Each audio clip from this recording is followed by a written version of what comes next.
ప్రతిభావంతులైన నూతన నటీనటుల్ని ప్రోత్సహించి ముందుకు తీసుకువెళ్లడం హర్షించదగ్గ విషయమని రాజ్యసభ సభ్యులు మోపిదేవి వెంకటరమణారావు సోదరుడు హరినాథ్ బాబు తెలిపారు. మండల కేంద్రమైన నిజాంపట్నం విఘ్నేశ్వర థియేటర్ నందు హృతిక్ రామ్ ప్రొడక్షన్స్ బ్యానర్ పై తోట నాగేశ్వరరావు నిర్మాత, కథ, స్క్రీన్ ప్లే, దర్శకుడుగా నూతన కథానాయకుడు అర్జున్ తేజ్, నూతన కథానాయకి వర్షిణి, ముఖ్య తారాగానం భానుచందర్, కోటా శంకర్రావు, ప్రసాద్ బాబు నటించిన మల్లెమొగ్గ చిత్రం సహ నిర్మాత మరియు చిత్ర సమర్పకులు కన్నా నాగరాజు సిద్ధాంతి ఆధ్వర్యంలో కేక్ కట్ చేసి శుక్రవారం ప్రారంభోత్సవం చేశారు. ఈ సందర్భంగా హరినాథ్ బాబు మాట్లాడారు. తీర ప్రాంతం నుంచి సినీ పరిశ్రమలో తనకంటూ ఒక స్థానాన్ని కైవసం చేసుకోవాలని, సినీ రంగంలో అడుగుపెట్టిన కన్నా నాగరాజు దినదిన అభివృద్ధి చెందాలని, అదే విధంగా ప్రేక్షకులు ఆదరించాలని కోరుకున్నారు. తెలుగు చిత్ర పరిశ్రమని 2-3 వర్గాలకు చెందిన వారు మాత్రమే శాసిస్తూ ప్రతిభ ఉన్న నూతన నటీనటుల్ని అంచివేస్తున్నారని మండిపడ్డారు. సినీ పరిశ్రమ వారి సొత్తైనట్లుగా వారసత్వ దురాచారం నడపటం బాధాకరమని అన్నారు. ఈ కార్యక్రమంలో సొసైటీ అధ్యక్షులు మరక శ్రీనివాసరావు, మాజీ జెడ్పీటీసీ ప్రసాదం వాసుదేవు, ఎంపీటీసీ నాజర్ ఖాన్, ఆలమూరు కృష్ణారావు, పీతా నాగరాజు మరియు అధిక సంఖ్యలో ప్రేక్షకులు పాల్గొన్నారు.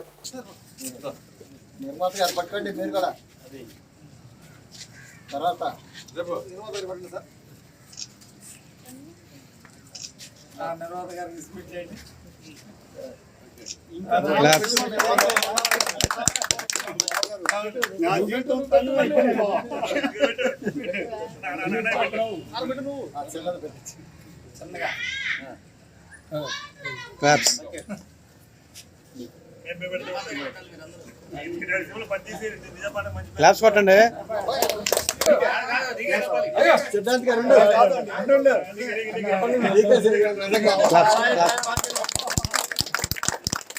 హ్యాపీ మల్లెమొగ్గ, జై మల్లెమొగ్గ.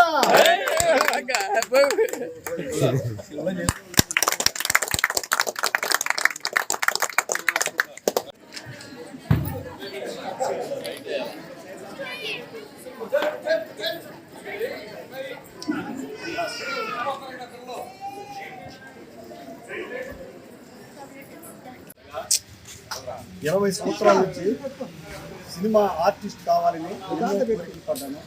చేశాను కొన్ని సినిమాలు, ఫలితం దక్కలేదు. ఈరోజు మల్లెమొగ్గ అనే సినిమా చేసి నేను ఫలితాన్ని దక్కించుకున్నాను. ఈ సినిమాకి కోటా నాగేశ్వరరావు డైరెక్టరే కాకుండా నిర్మాత కూడా. ఆయన చాలా కష్టపడ్డాడు డైరెక్షన్లో, చాలా సినిమాకి ప్రాణం పోసాడు. కానీ మేమిద్దరం కలిసి చేసాం పార్ట్నర్గా. అయితే ఈ సినిమాకి తొలి సినిమాగా నాకు చాలా ఇంట్రెస్ట్ కలిగించింది. నేను ఆడపడుచులకి మా నిజాంపట్నంలో నాకందరూ బంధువులు, అన్ని క్యాస్ట్లో కూడా నాకు బంధువులు, రైతులుగా ఉన్నారు. నేను వాస్తు సిద్ధాంతి కాబట్టి అందరికి పరిచయమైన. నేను అందుకే నా గ్రామంలో చీరలు పంచి పుట్టింటి పట్టు చీరగా అందరికీ ఆడపడుచుకి ఇవ్వాలని ఆశతో చీరలు పంచుతున్నాను. ఇండియాలో 5 ఆటలు, నిజాంపట్నంలో 4 ఆటలు కూడా చీరలు ఇస్తాను. ఎంత ఖర్చు అయినా నేను చేయదలుచుకున్నాను. నాకు అభిమానంతో పంచుతున్నాను. సినిమా మీనింగ్ ఏంటి? సినిమా మీనింగ్ ఈ సినిమా పేరు మల్లెమొగ్గ. మీరందరూ కూడా